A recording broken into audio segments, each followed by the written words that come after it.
하나님의 말씀은 요한복음 10장 10절 말씀입니다. 도둑이 오는 것은 도둑질하고 죽이고 멸망시키려는 것뿐이요 내가 온 것은 양으로 생명을 얻게 하고 더 풍성히 얻게 하려는 것이라. 아멘. 얼마 전에 어느 예술 작품 전시회에서 어느 작가가 바나나를 테이프에 이렇게 붙여놨습니다. 뉴스 보신 적 있죠?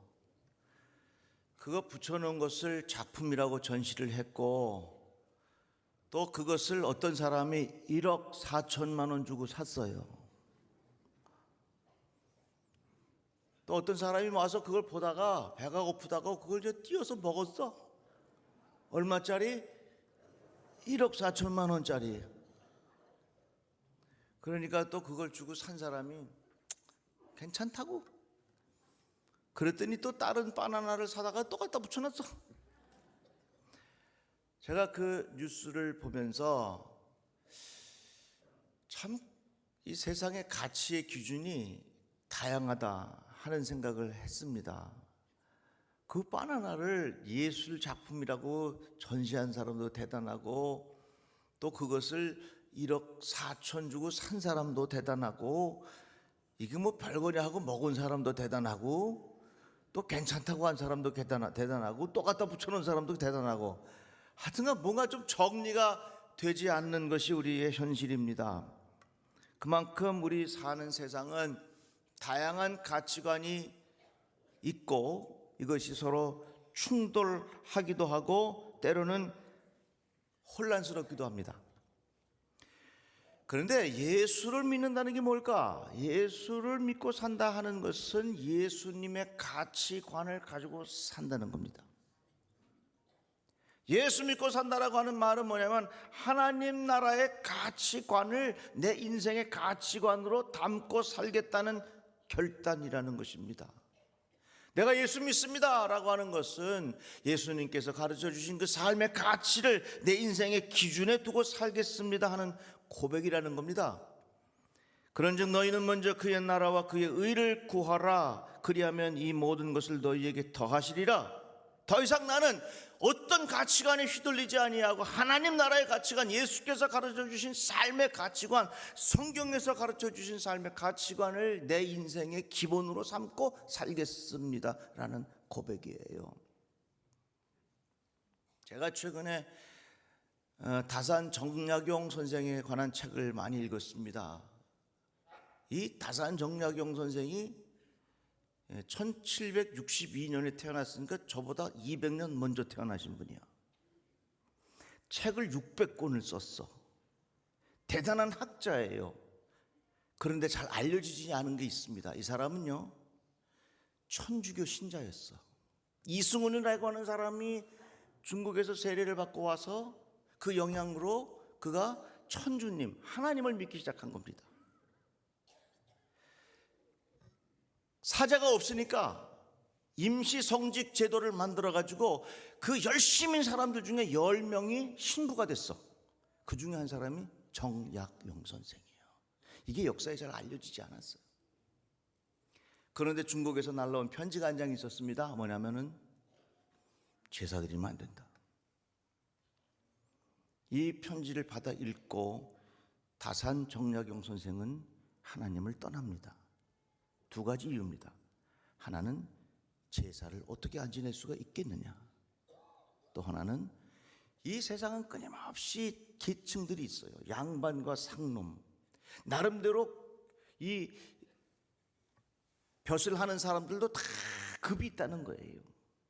그런데 이런 급이 다 있는데 어떻게 하나님을 믿는다고 해서 모두가 동등한 하나님의 자녀가 된다? 이건 있을 수 없다. 다산 정약용 선생이 자기가 가지고 있는 아주 전형적인 유교적인 가치관이었습니다. 이것이 자기 속에서 딱 충돌을 하니까 결국은 예수를 버리고 다시 유학자로 돌아가요. 여러분, 예수를 믿는다고 하는 말은 뭐냐면 내가 지금까지 생각해오던 삶의 가치를 예수의 생각으로 바꾼다는 거예요. 저는 믿습니다. 뭘 믿느냐고요? 하나님의 말씀이 진리라는 것을 믿습니다. 저는 믿습니다. 예수의 말씀이 진리라는 것을 믿습니다. 진리라고 하는 게 뭡니까? 영원히 변치 않은 원리요. 역사가 뭡니까? 역사라고 하는 것은 하나님의 위대한 원리가 이 땅에 그대로 적용된 다양한 케이스들을 정리해 놓은 것이 역사예요. AI, 인공지능, 앞으로 이 세상이 어떻게 변화될지 몰라요. 그러나 분명한 것은 인공지능의 세대가 와도 그것은 끊임없는 역사의 연속일 뿐이요, 역사의 연속이라고 하는 건 뭐예요? 하나님의 위대한 진리, 하나님의 위대한 원리가 적용되는 역사가, 그것이 인공지능으로 이어질 거라 그 말이에요. 그러니까 여러분, 아무리 세대가 변한다 할지라도 여러분 헷갈리지 마시고 주의 말씀 붙잡고 살아가시기를 바랍니다. 예수에게 진리가 있어요. 예수에게 원리가 있다 그 말이에요. 그런데 예수께서 우리에게 가르쳐 주신 가치관의 핵심이 뭐냐면 그것이 바로 생명입니다. 예수님은 우리들에게 구원자로 오셨습니다. 구원이라고 하는 것은 생명을 의미합니다. 죄는 사망을 의미하지만 구원은 생명을 의미합니다. 그래서 하나님 나라의 가치는 어디에 있습니까? 생명에 있습니다. 교회의 가치는 어디에 있습니까? 생명에 있습니다. 제가 작년에 조지아주에 집회 갔다가 미군 군목으로 25년째 사역하고 계시는 목사님을 만났습니다. 제가 그 목사님에게 여쭈었습니다. 목사님, 25년 동안 미군 군목하면서 어떨 때가 제일 보람이 있었습니까? 그랬더니 자기 경험을 말씀하시더라고요. 처음 부임지가 여기 경기도 성남이었대요. 그런데 어느 병사가 자살을 시도한 거예요. 미군들에게 가장 큰 문제가 자살이라고 하는 겁니다. 왜? 너무 험한 일들을 많이 보니까 그게 지워지질 않아. 늘 그래서 불안한 마음이 있어. 자살의 가능성이 높은 사람이라고 하는 것입니다. 그래서 이제 이 목사님이 자살 시도한 이 병사를 만나서 상담을 하다가 이 병사를 정신과 의사로 인계해 주었어요. 그 정신과 의사하고 치료하는 중에 이 병사가 의사 선생님한테 묻더라는 겁니다. 선생님, 나 죽으면 그 다음엔 뭐요? 내가 이렇게 자살해 죽으면 그 다음엔 무슨 일이 벌어져요? 이렇게 물으니까 정신과 의사가 대답할 수 없으니까 그거 목사님이 대답해 줄 거야 해갖고서 그 병사를 다시 그 목사님에게 데려왔더래요. 그래서 우리가 왜 이런 마음이 생기느냐, 예수가 누군가, 복음이 무엇인가, 예수를 믿는 자에게 어떤 은혜를 주시는가 하는 말씀을 다 전했더니 복음을 받아들이고 그의 삶이 달라지기 시작하더라는 겁니다. 예수에게는 진리가 있어요. 예수에게는 영원히 변하지 않은 원리가 있다고 하는 것입니다. 예수의 진리가 뭡니까? 예수께서 우리에게 가르쳐 주신 삶의 가치관이 뭐예요? 그게 바로 생명이라는 거예요. 생명. 이 생명의 가치관을 여러분들 잘 지키고 살아가시기를 바랍니다. 그런데 누가복음 15장에 보면 잃은 양을 찾은 목자의 비유 말씀이 나옵니다. 이 말씀 여러분들 잘 아시지요? 100마리의 양이 있었는데 한 마리를 잃어버렸습니다. 그래서 99마리를 그냥 두고 목자가 한 마리의 양을 찾아서 나선 것입니다. 산 넘고 물을 건너서 그 목자가 양을 찾았어 너무 기뻐 돌아왔다고 하는 그런 이야기입니다. 이 말씀 속에 보면 생명의 중요한 원리를 가르쳐 주어요. 생명의 가치관은요, 작은 것을 소홀하게 여기지 않습니다. 하나를 소홀하게 여기지 않습니다. 99마리의 양을 두고 한 마리의 양을 찾아서 나섭니다. 소위 말해서 정치하는 사람들의 원리는 생명의 원리가 아닙니다. 정치하는 사람은 절대로 99마리 두고 한 마리 양 찾아 나서지 않아. 왜? 표가 중요한데, 사람이 중요한데, 대다수 인원이 중요한데, 그러니까 한 마리 잃어버려도 99마리를 지키려고 그 자리를 떠나지 않을 거예요. 어떻게 보면 이것이 정치의 원리이기도 하지만 세상의 원리야. 그런데 하나님께서 가르쳐 주신 생명의 가치, 생명의 원리는 뭐냐면 작은 것을 절대로 가볍게 여기지 말아라.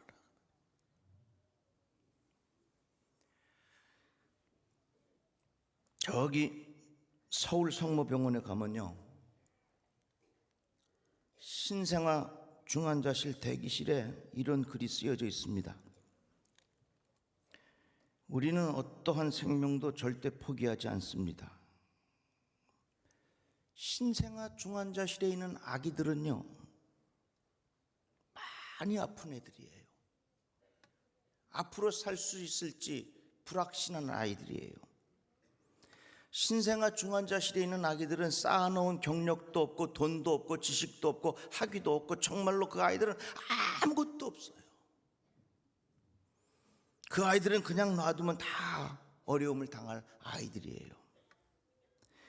그런데 이렇게 마음 졸이고 있는 부모를 향하여 그 입구에 뭐라고 써 있느냐? 우리는 어떠한 생명도 절대 포기하지 않습니다.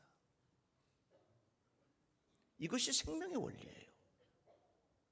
정치의 원리, 세상의 원리, 가치, 물질의 가치의 원리는 절대로 하나를 존귀하게 여기지 않습니다. 99을 더 중요하게 여기지요. 그런데 생명의 가치, 생명의 원리는 어디 있느냐? 작은 것 하나를 소홀하게 여기지 않는다는 것입니다. 예수께서 세리들과 함께 식사를 하셨습니다. 그랬더니 바리새인과 서기관들이 수군거리면서 이 사람이 죄인을 영접하고 음식을 같이 먹는다 하면서 예수님 향하여 비아냥거립니다. 그러자 예수께서 하시는 말씀이 도둑이 오는 것은 도둑질하고 죽이고 멸망시키려는 것뿐이요 내가 온 것은 양으로 생명을 얻게 하고 더 풍성히 얻게 하려는 것이라. 도둑은요 절대로 작은 자 찾아오지 않습니다. 도둑은요 돈 많은 사람 찾아갑니다. 도둑은요 거지에게 찾아가지 않습니다. 도둑은요 돈 많은 부잣집 찾아갑니다. 여기에 세상의 가치와 생명의 가치가 근본적으로 다른 이유가 여기 있어요.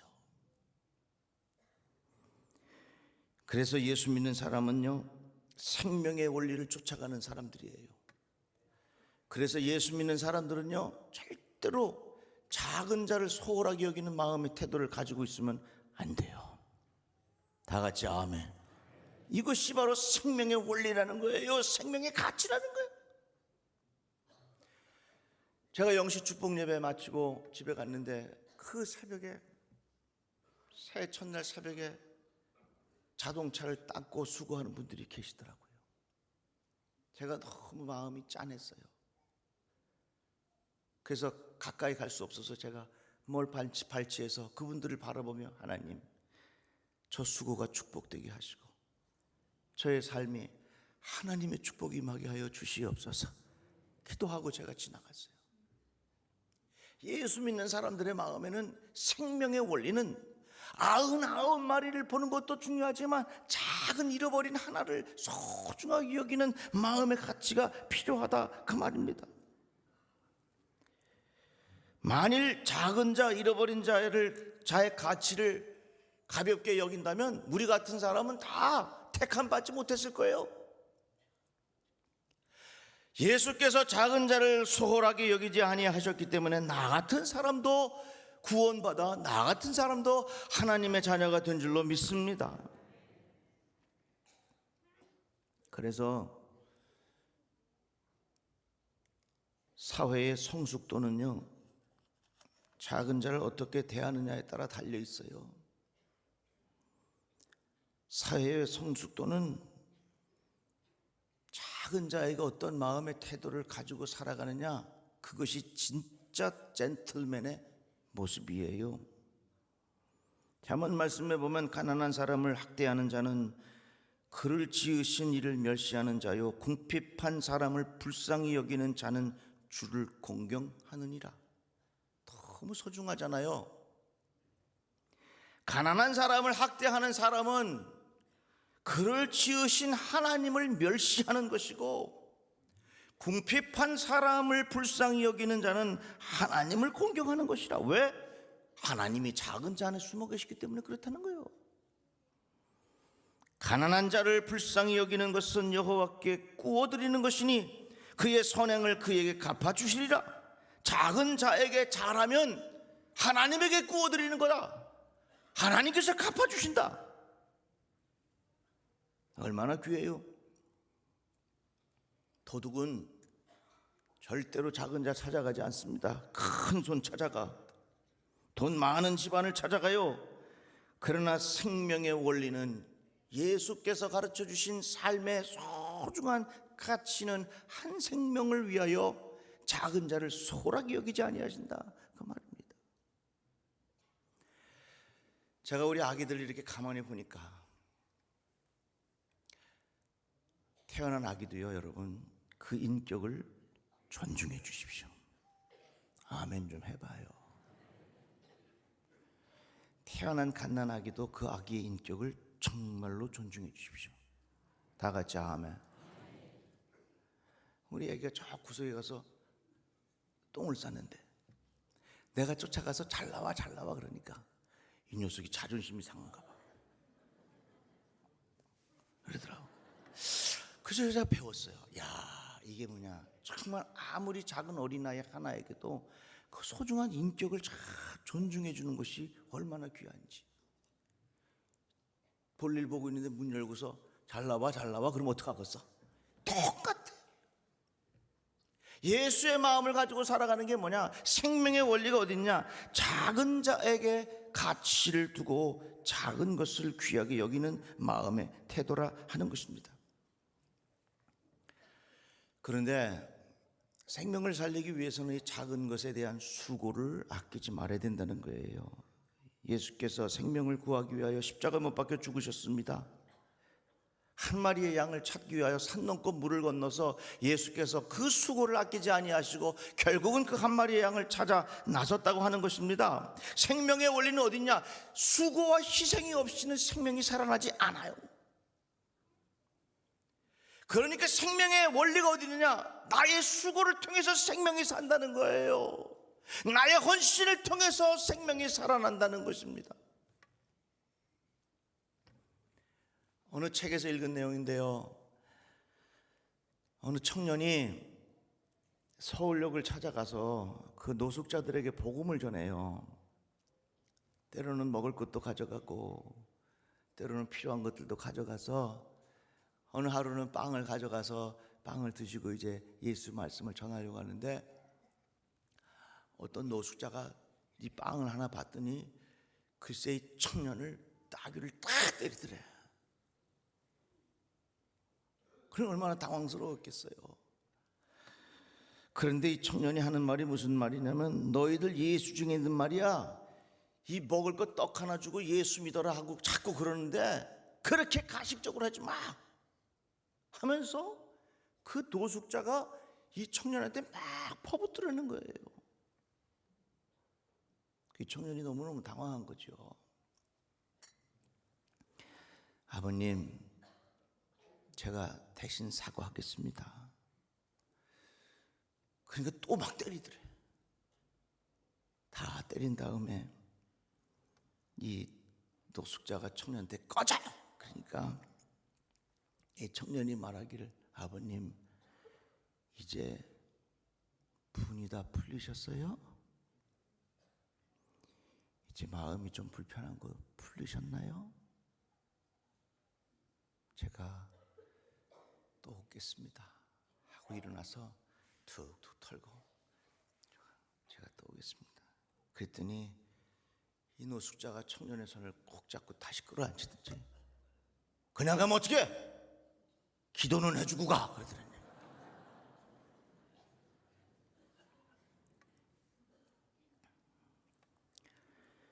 여러분, 예수 때문에 매를 맞아본 적 있습니까? 예수 때문에 욕을 먹어본 적 있습니까? 예수 때문에 때로는 마음의 분을 참아본 적 있습니까? 예수 때문에 때로는 억울한 일을 당하지만 가슴을 부여잡고 그 한 생명을 살리기 위해서 뒤에서 혼자 울어본 적 있습니까?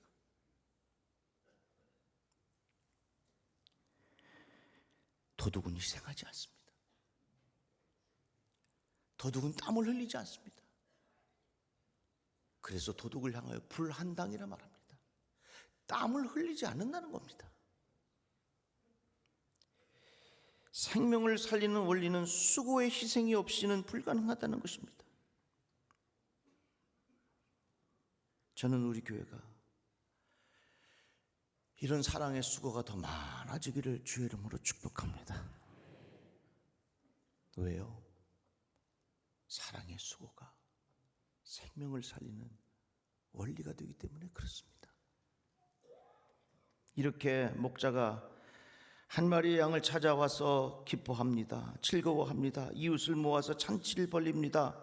생명 살림의 결과가 뭡니까? 참된 기쁨이라는 것입니다. 참된 보람이라고 하는 것입니다. 참된 의미를 느낀다는 것입니다. 내 인생에 참된 행복을 찾았다는 것입니다. 내 인생에 무엇과도 비교할 수 없는 소중한 가치를 내가 발견했다는 것입니다.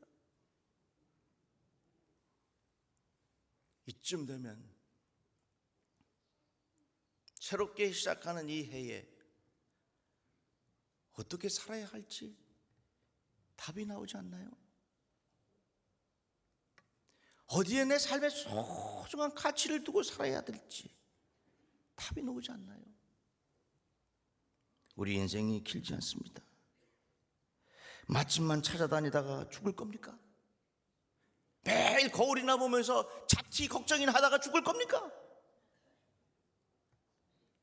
늘 우리들의 마음속에 어떻게 하면 예수께서 가르쳐 주신 생명의 가치관을 가지고 살겠는가? 저는 우리 교회가 이런 교회 되었으면 좋겠습니다. 저는 여러분들의 삶이 이렇게 되기를 주의 이름으로 축복합니다. 유명해지려고 노력하지 마십시오. 더 많은 사람들에게 영향력 있는 사람이 되려고 노력하지 마십시오. 그저 내게 주어진 그 자리에서 생명의 원리를 가지고 작은 자를 존귀하게 여기고 그를 위하여 수고의 땀을 아끼지 아니하는 그 삶의 가치를 가지고 살면 하나님은 우리 인생을 행복하게 만들어 주실 것입니다. 하나님은 우리 인생을 기쁘게 만들어 주실 것입니다. 이러한 사명이 우리에게 있음을 깨닫고 생명을 살리는 교회, 생명을 살리는 인생이 되시기를 주님의 이름으로 축복합니다. 기도합시다. 하나님 감사합니다. 내 삶의 가치를 어디에 두고 살아야 하는지 깨닫게 해주시니 고맙습니다. 예수 따라 살게 해 주시옵소서. 예수님의 삶의 방법을 배우게 하여 주시옵소서. 예수님의 이름으로 기도드리옵나이다. 아멘.